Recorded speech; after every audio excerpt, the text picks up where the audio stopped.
Sir, may sedula po kayo. Pwede bumili sedula. Dalawa po. Kayo na rin po magsulat ng pangalan, sir. Kayo na magsusulat. Kami na po. Lalagyan ko lang ng date. Sa'yo yung isa, hindi.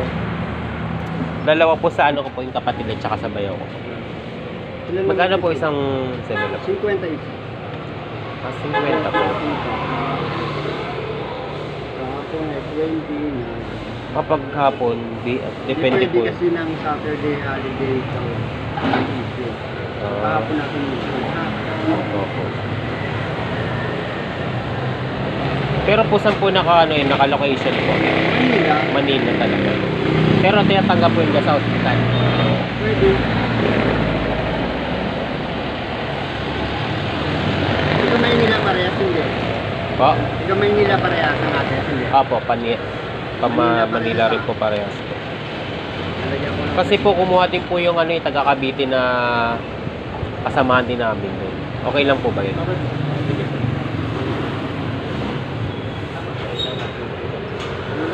Tapos birth certificate ng bata dalhin dito pag sinabit niya.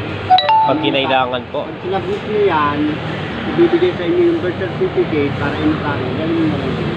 Dadali namin po dito. Oo, yun yung sabi. Saan lang po sulat nito? Sa pangalan lang? Pangalan, address, Citizenship. Oo, Philippine birthday. Yun lang po ang kailangan. Sige po. Pirmahan na. Opo. Pirma niya sa baba. Pirma sa baba. Saan po dito? Ayan, pirmahan niya. Okay. Kita-kita. Sige po. Thank you po, sir. Sige po.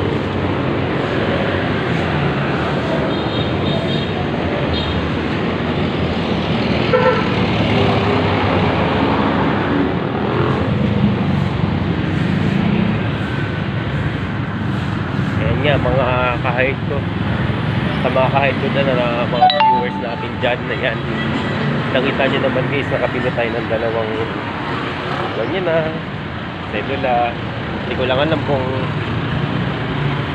ano sa kanila to, pero kailangan talaga namin to, kaya pasensya na kayo guys. Kasi nga sa may Cavite, sa location namin guys, sarado kasi nga kagahapon 28. 29 pala kagahapon. 29 kagahapon. Wait lang.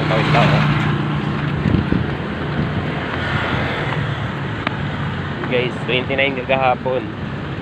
Then pumunta pa ng ng 13 yung bayaw ko kasi nga pag-uulog siya sa PhilHealth.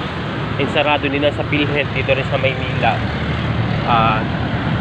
Nakapag-hulog naman siya ng kalahati, pero kailangan kasi full payment ata.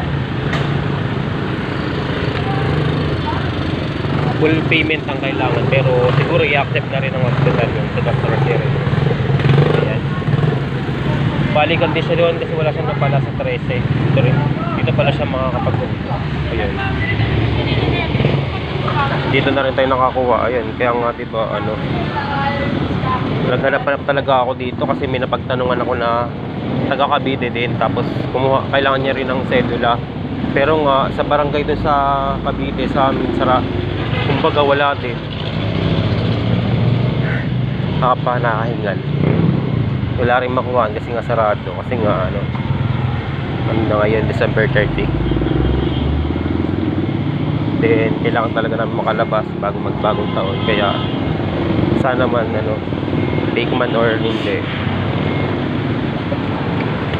sana unawaan nyo na lang po sa mga nakapano, kasi kung kayo din po yun nangangailangan siguro po, pero tingin ko may tiwala naman ako na syempre, di ba? Yan. So ayun lang mga guys.